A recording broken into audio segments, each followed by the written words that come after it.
Welcome to the Richard Dolan Show, where every week we fight the good fight. Greetings. My guest for this program is Barbara Lamb.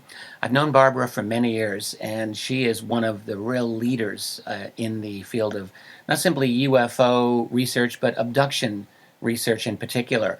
Barbara is a licensed marriage and family therapist. She's a certified hypnotherapist and regression therapist. She has lived in California for many years, although I do know she's from the Northeast originally. She specializes in regression therapy with people who experience encounters with extraterrestrial beings. There is much, much more to Barbara and her work. I know that she's been involved in the recent study by Free. Perhaps we can talk about that and so much more. But Barbara, welcome to the program. Well, thank you, Richard. It is such a pleasure to have you here. And by the way, I should have also mentioned you are the co-author of the recent book, Meet the Hybrids, subtitled The Lives and Missions of ET Ambassadors on Earth. You co-authored that with Miguel Mendonça? How do I pronounce this? Mendonça. With a foreword by Grant Cameron as well. And I just was recently reading through this book. It's quite interesting, and I hope we can talk about that as well. But mainly, I'm just very glad to have you. And thank you. And, you know, we were together last summer. We met again in Newport, Rhode Island for a very nice gathering. That was very pleasant. Enjoyed talking with you very much. So, Mike, I guess I wonder if I know you've done many radio interviews and lots of video interviews, but would you mind just giving listeners a little bit of a background on your involvement in the UFO and abduction field, how long you've been doing it, and your journey in that, if you don't mind. Well, actually, I never, ever expected to be involved in anything like this for many years of my life. But in the 1970s, I became licensed as a psychotherapist and was doing regular therapy, counseling work, pretty normal problems that people were having. And I began to realize that I was doing some deeper relaxation work with some of them. It just seemed intuitively like a very helpful thing to do. And then people started saying, "Oh, where did you get your hypnotherapy training?" And I said, "Well, I didn't get the hypnotherapy training, but I just found myself doing that kind of work with some people, taking them into deeper states." And then in the middle of the 1980s, I met a woman who had founded the Association for Past Life Research and Therapies. And I was very inspired by what she was telling me about how some very excellent psychotherapists were doing regression therapy, which at that point I had never heard of. Mm-hmm.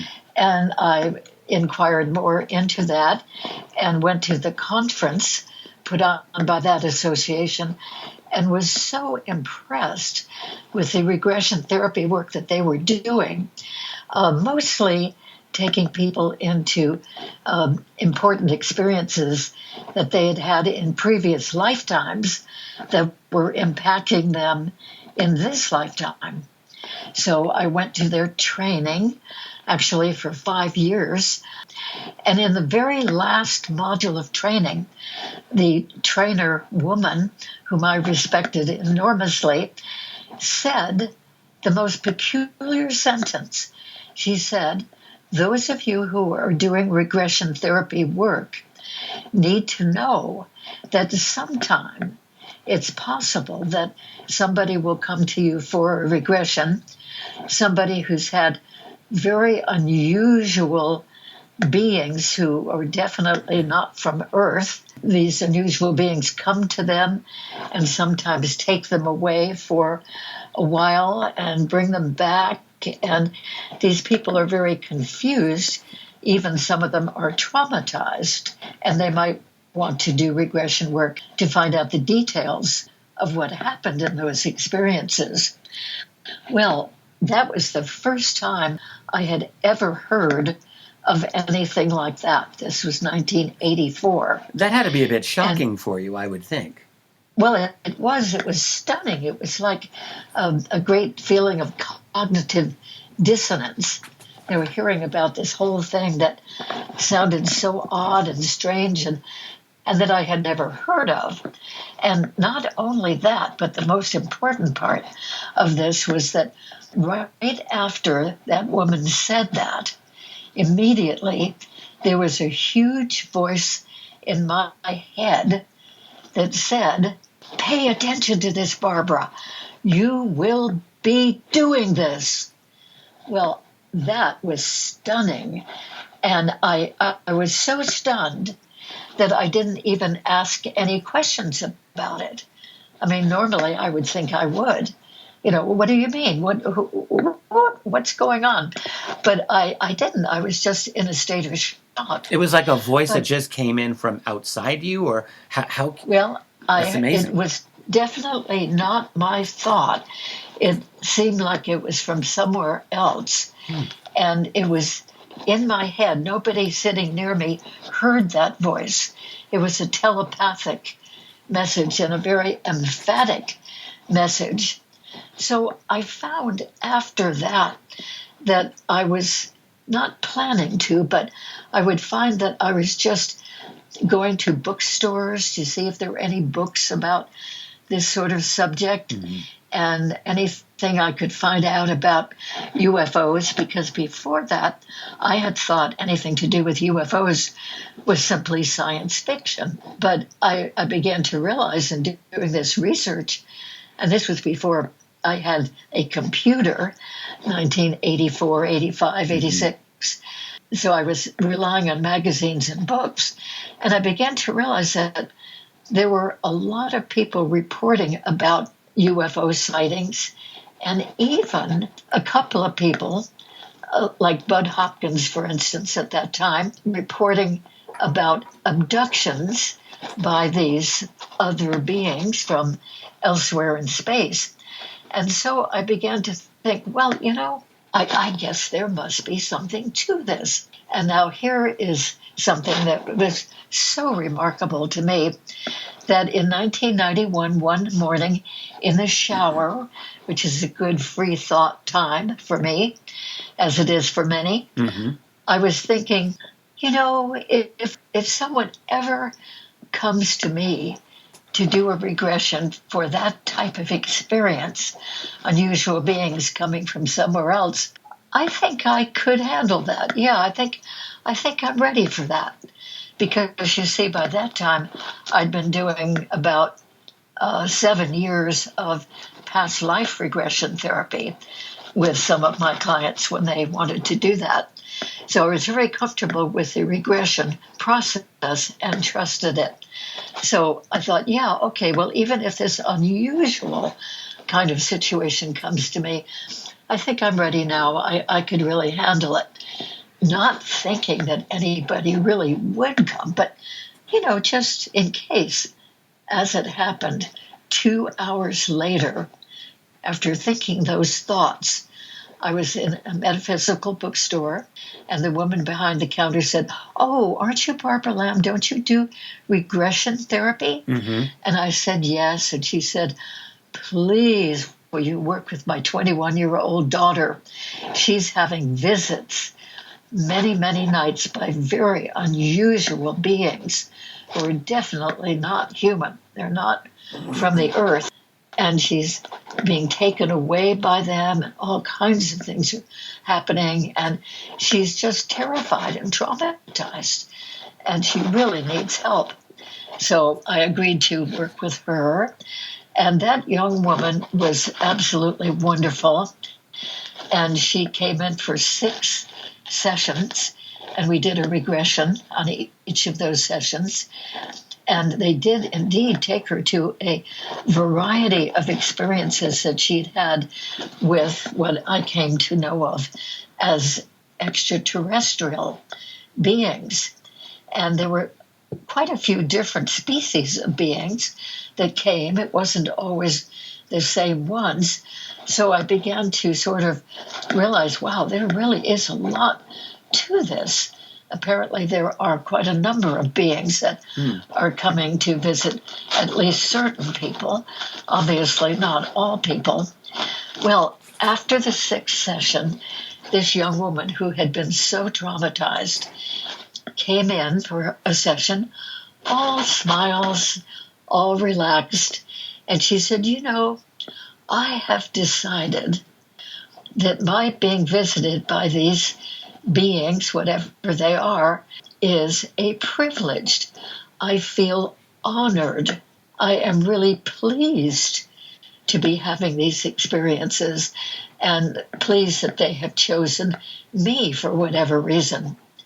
And I was really surprised that she could come in having drawn those conclusions from our work. The more that she knew from the regressions with these beings, the more that she felt really okay about it, ending up feeling privileged. And she also told me that she had been healed by a blue beam from a UFO that had chased her and her sister while they were driving along in a car, and the car motor stopped, which is typical for that type of encounter, and they got out of the car and ran across a field that happened to be there, and this blue beam from a circular-looking craft up above was following her and sending the blue beam into her back, where she had had a couple of years of persistent back pain. And the blue beam felt so good in her back that she stopped running. Her sister kept running, but she stopped and just absorbed the comfort of that blue beam, and it took all the back pain away, and the back pain never returned. So that had happened before that last session.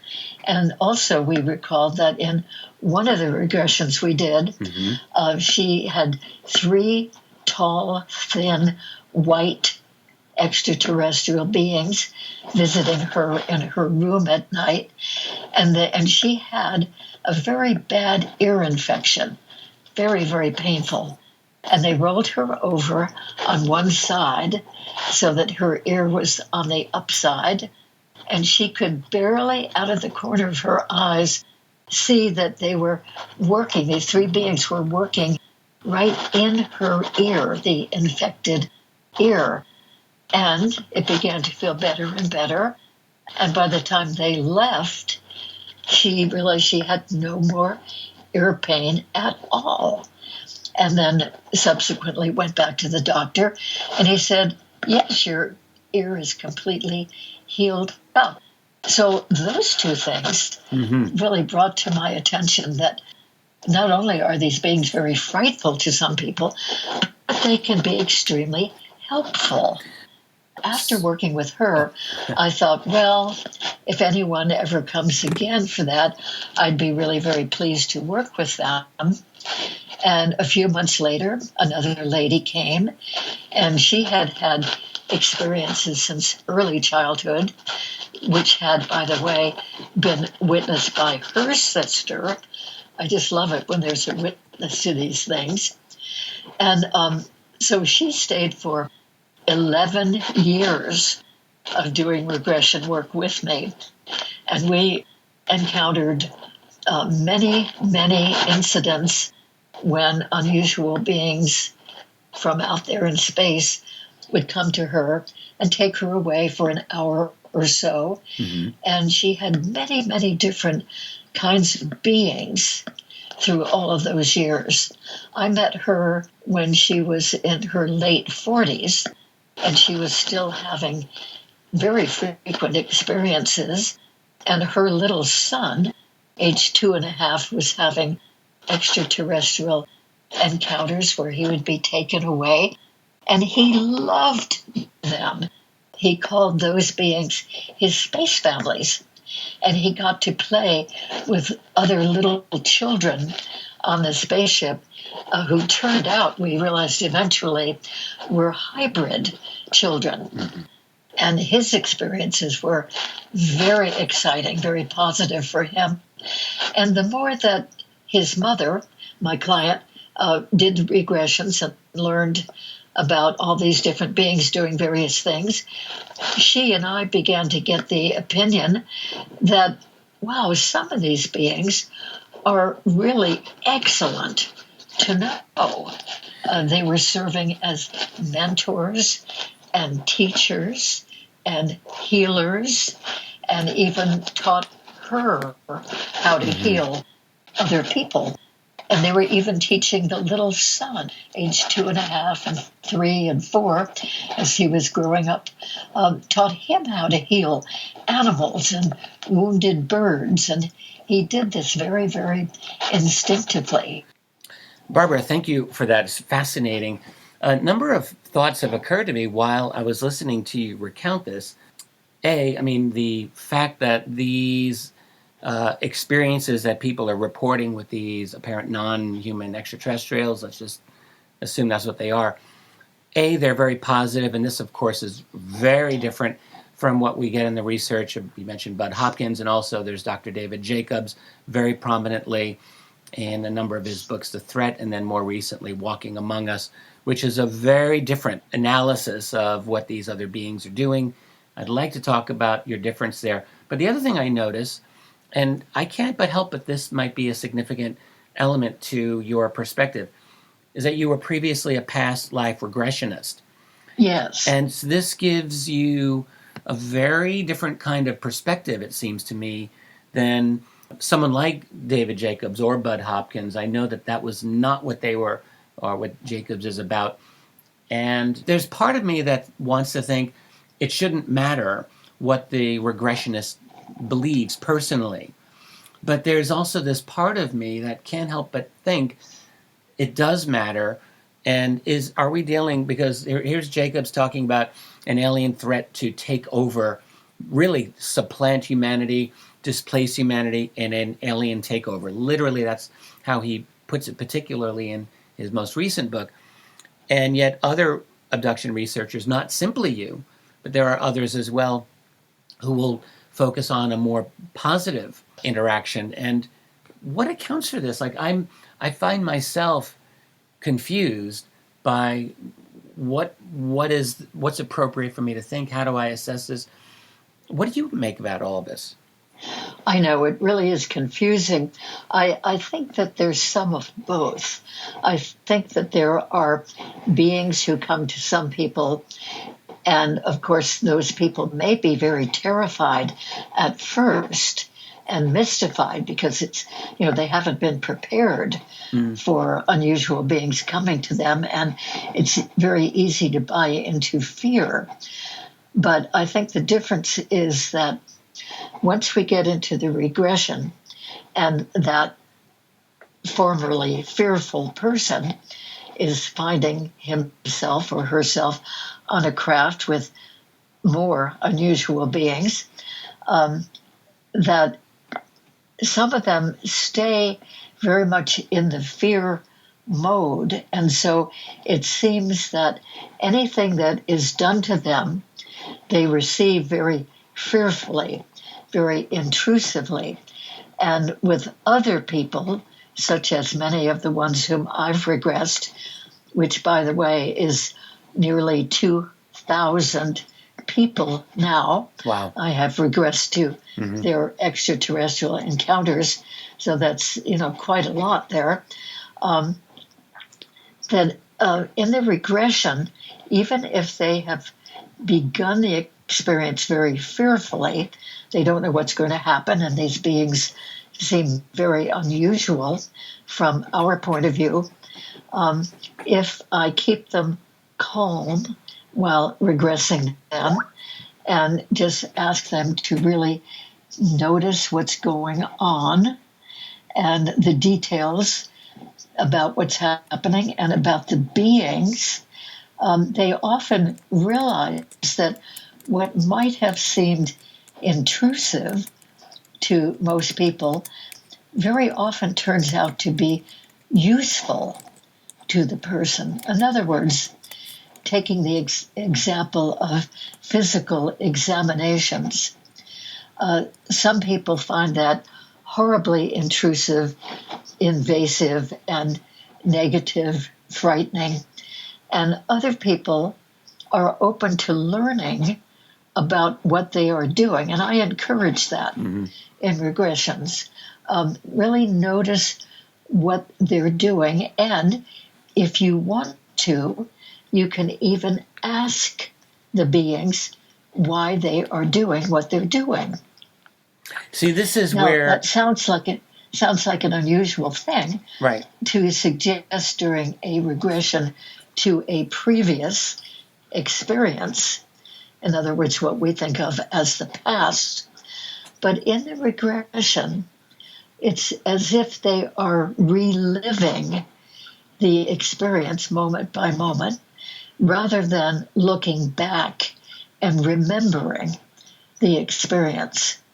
So I'll do a little parenthesis here that I have come to trust that for each of us, the subconscious part of our minds actually records absolutely everything that we experience in any way, even it records those things that we have not been consciously aware of.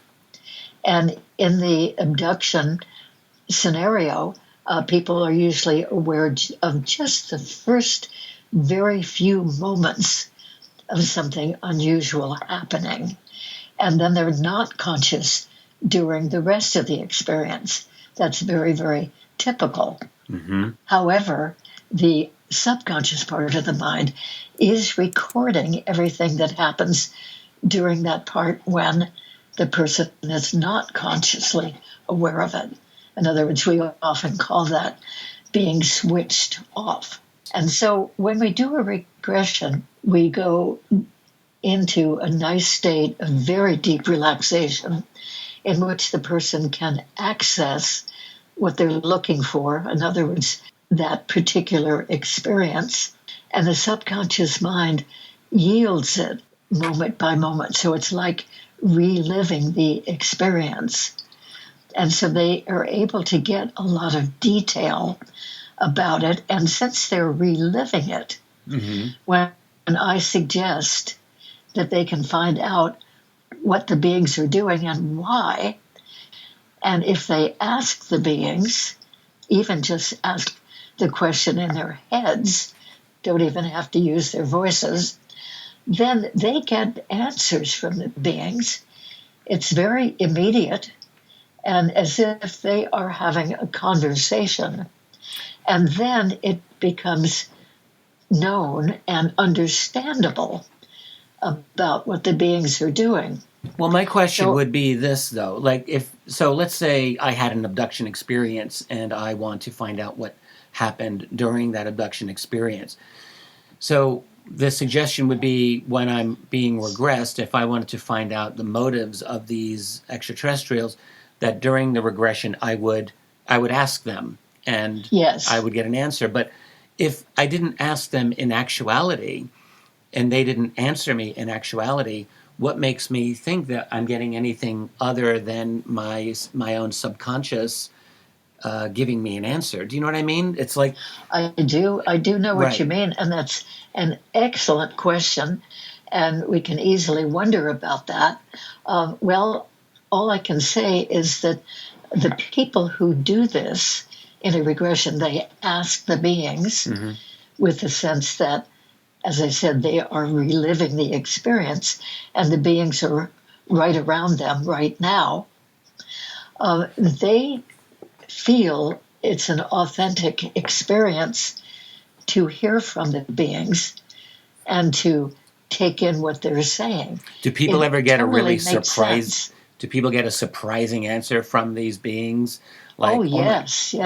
I'd like to give an example. Sure. Because one of the most unwanted things that people experience, some people, not all, who experience these things, but with some people there are what they complain about as being a rectal probe.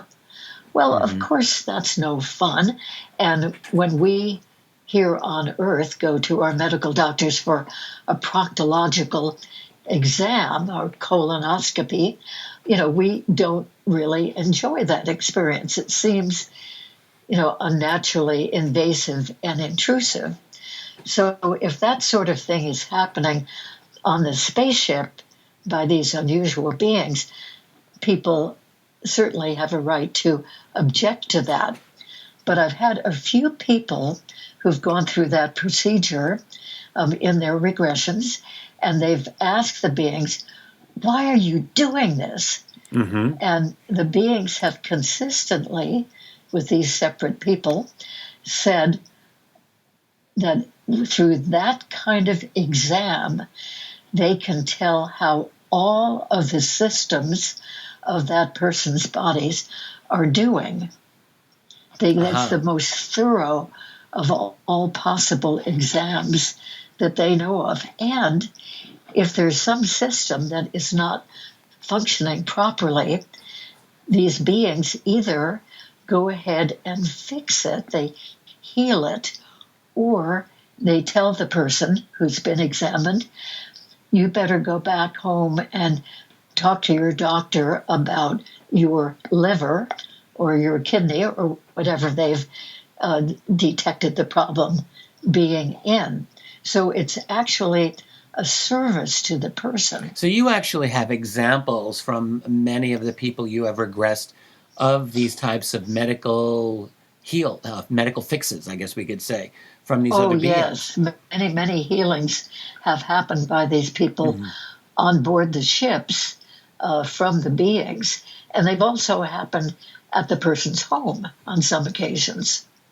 I will freely confess to you that I really haven't known how to take the abduction phenomenon one way or the other.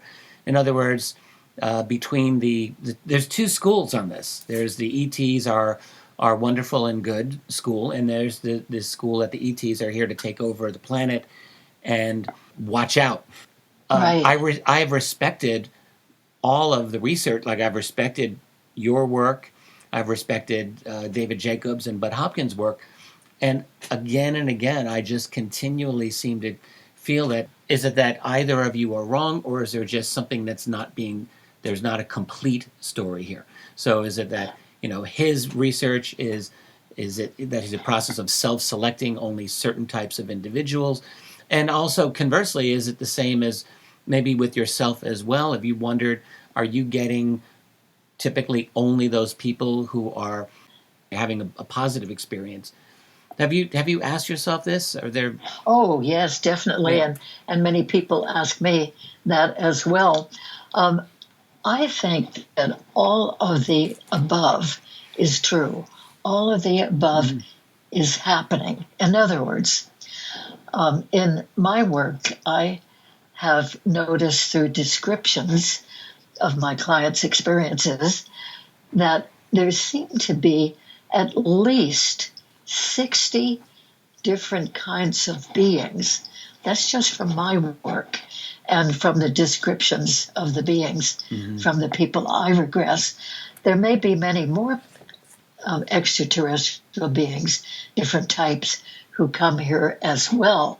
So all of these beings, you see, can have different agendas. I think it's very important to realize that.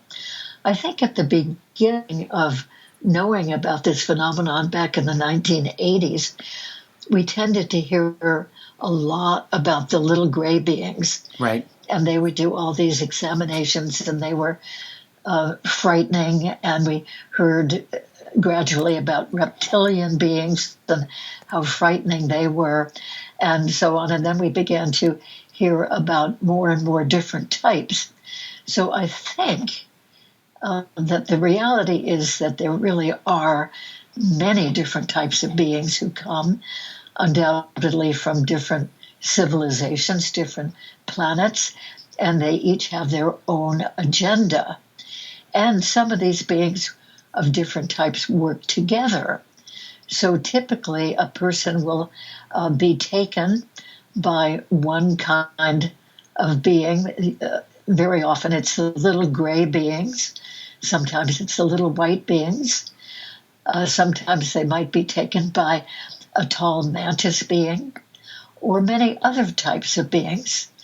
But once they get onto the ship, they find themselves with still other kinds of beings. And in any one room where the person seems to be taken to on the ship, there may be several different types of beings working. And some of them working right around them may be all of one type, or they may be a variety of types. But the person very often sees other types of beings in the same room.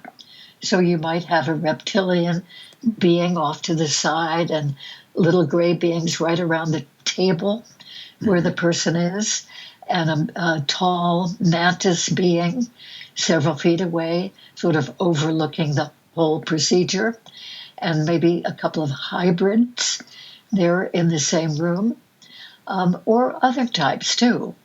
And then people are often taken after a physical exam. They don't all have physical exams, but many do. And after the exam, they're sat up on the table and then sometimes ushered into another room where there's a whole different kinds of beings. And that's where there may be teaching and training going on, like teaching people psychic skills, Right. and teaching them healing skills and so forth, or simply downloading information into their brains. Right. This is actually something there's that... a huge variety of things that happen in these experiences. I want to come back to that. I have a couple of things I really want to ask you. The only thing I want to just mention here as a comment is my understanding of the people who have a more negative perception, let's say, of these abductions. Sometimes I would agree that it does seem more fear-based in the sense that these beings are genuinely frightening.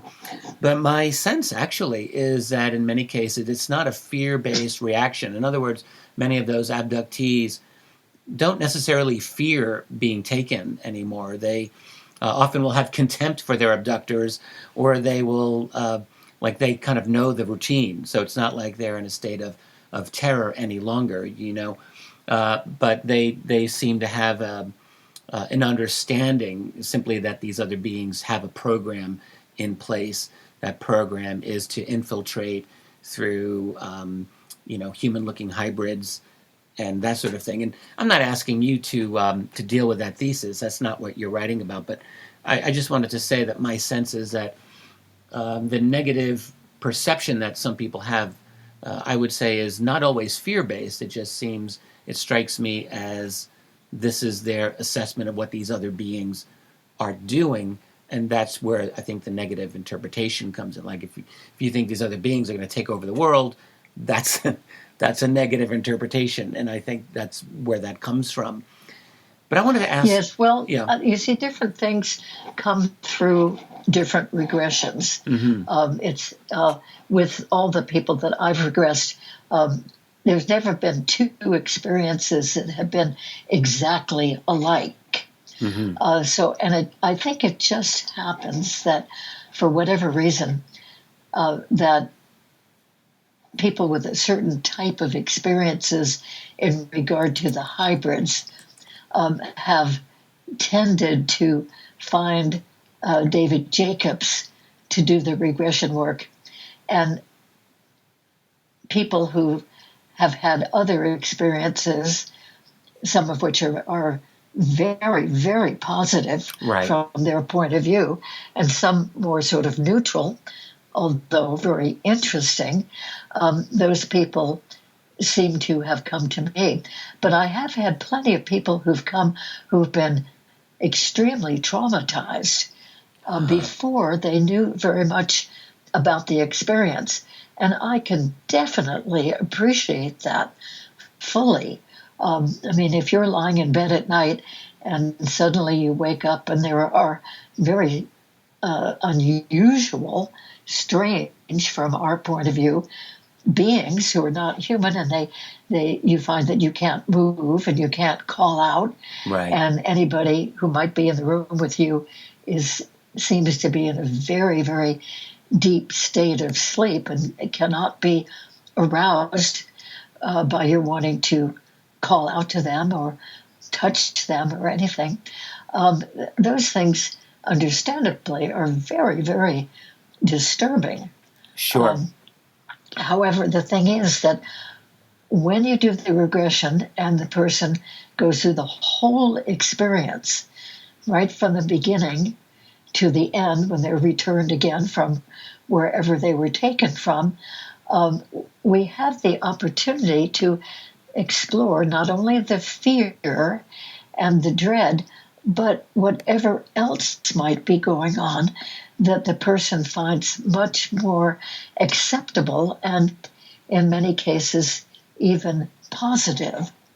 So I think it's worth really going into the whole experience of one event of this type, and really exploring it, taking the time to really see all the different elements that are going on.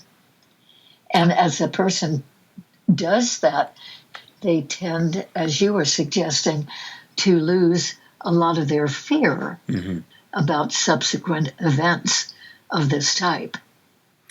No, it's Anyway, interesting. I think all of the above is true. I have not come across the kind of information that David Jacobs has in regard to hybrid beings who are infiltrating into our lives and are intending to take over the world. That has not come into my work at all. I'm really glad to hear this for obvious reasons. Yeah, me too. Yeah. Yeah. And it also happens that the hybrids who are living here, whom I've written about with Miguel Mendonça in Meet the Hybrids, these people were born here of regular parents, regular human parents, and yet before they were born, they were influenced with the genetics of a few different types of extraterrestrials. I would like to talk about this for a while. This is really the theme Sure. of your book, Meet the Hybrids, and I was really hoping we'd get a chance to explore this a little bit more. So just continue, please. Okay, sure. So what happened in these cases, I know about 15 people personally, know them, who we consider to be ET human hybrids. And in each case, they were born here on Earth, a regular mother, the regular way that we give birth to children. But either during life in their mother's wombs, the mother was taken by these beings, and the mother was injected with extraterrestrial genetics through the wall of her abdomen and the wall of her womb and into the fetus. So in other words, the fetus was injected with this extraterrestrial genetic material. And in some cases, the hybridization happened even before life in the womb. In other words, in a couple of cases, the extraterrestrials had taken the eggs from the human mother and the sperm from the human father and mixed that together. I'm picturing a petri dish, but some kind of container, mix the mother and father's material with their extraterrestrial genetics, usually a combination of different kinds of extraterrestrials who were working together. And they created a little embryo, which they subsequently implanted into the mother in another abduction experience. And then she carried that baby full term and gave birth to the baby in our normal human way. Now, these hybrid children, from their very earliest recollections, always felt really different than all the other people they knew. They felt different from their families, different from their neighbors, different from their school children, all the way through Mm-hmm. school. And they didn't know why. And the parents didn't know why either. And these children always felt like they didn't really come from here. They don't really fully belong here on Earth. And that their true home is really way out there somehow in space. And that their real family was another kind of family entirely, not the ones they knew here on Earth. And from a very early age, they were having visits from their extraterrestrial families, and they became very friendly with them. They welcomed these visits and still do. So, Barbara, And these yeah, are people who, I mean, I just want to recount this because, you know, like you, I've not done abduction research, but like you, I've met many people who have expressed this feeling to me that they felt they didn't belong. They're not they're not really part of that family that they grew up in. They didn't feel that way. They felt a connection to beyond somewhere. Like, I'm aware of this belief. So that's one thing, and I've often wondered, well, how do I go? How does someone go from that belief to an actual, like, to go from a feeling, I guess I should say, to a belief? You feel it, you're not from here, yes, but what you're saying, you're just following up, and you're indicating that these individuals, many of them, you're saying have actual memories of being taken or meeting their extraterrestrial families. Is that oh right? yes, Okay. and it's still happening with them, and they're very welcoming of it. Um, these hybrids, whom I know, did not realize until they were at least very late in their teen years, or some of them more like in their 20s or 30s, that they were hybrids. They felt this difference all along, and they all had quite a number of psychic skills. And they realized that they were here for a mission, and they would get clarity about that mission from the beings when the beings would visit them. They all had these commonalities, even though they had somewhat of a different mixture of genetic heritage from different beings. But they were all relieved when they realized finally that they were hybrids, when the beings affirmed that, yes, you have some of our genetics, and this is how you received our genetics. Each one of them expressed that they felt totally relieved to know for sure, to get this validation of why they were so different. And the beings, I think it's important to bring out, the beings do this hybridization in order for these people to be able to do the work on Earth that these very benevolent beings would like to have done here. And basically, that work is to help to raise the consciousness of human beings. They see us as very unevolved in relation to them. That is, unevolved in terms of our perspective about life. So many humans think that we're the only intelligent life anywhere in the universe, and they're completely not aware of many, many species that do exist, very intelligent beings. And so they want us to be aware of these beings by creating the hybrids who can live here fully as humans, and yet they're hybrids. And they can do the work that the space beings could not come here and do themselves. They could not tolerate our environment, Mm-hmm. and they would not be accepted here either. So they create the hybrids to do the benevolent work that they would like to see done on Earth. They would really like to see the Earth or humans evolve enough to warrant being part of the great galactic federation. So what is the Many nature? different species out there in space. Yeah. We don't qualify yet because we're too competitive and warlike and destructive, and some of us murder others, and we go to war again and again, and there's all this greed and competition here on Earth among humans. And so they're trying to raise the consciousness by sending these hybrids here. Barbara, Yes? what is the nature of a lot of the work that the hybrids are doing? Like, how are they going to raise consciousness or just bring about a more peaceful world? I presume we're perceived as too violent, too aggressive, too warlike. What are the hybrids typically doing toward fixing or changing that?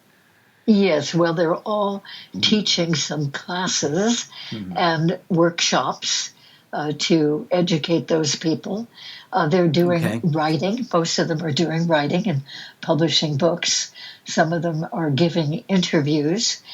So it's done in quite a low-key way. In other words, they're not trying to be big and famous on the big lecture circuit. They're just sort of quietly, wherever they're located, gradually getting to know people and offering these opportunities to educate them.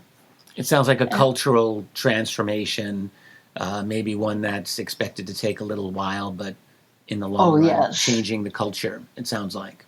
Very much so. And then we also have another category of people, which we could call star seeds, starseed adults, or star children. Probably many of your listeners have heard of them too. So my understanding about that so far is that star adults and star children are really here to serve and to enlighten and help humanity to evolve. But they do not have extraterrestrial genetics in them. But they're here for a purpose. They're here to be bridges between us and the extraterrestrial species, as the hybrids are too. They're bridges, they're links, they're giving us an opportunity to know more about them. So I think all of these groups, the hybrids, or at least the type of hybrids I personally know and have researched, and the star kids and the starseed adults, are here for benevolent service to help humanity to evolve in consciousness. Some of them go on to say, too, that they are helping us to evolve so much that we can even ascend.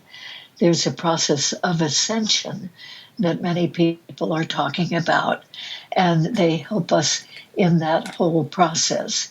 And you're right, Richard, it's a long, slow procedure here because so much of humanity has never even heard of any of these types of things. I would like to ask you, if I may, we've got about 5 minutes, if you can imagine, relating to ascension.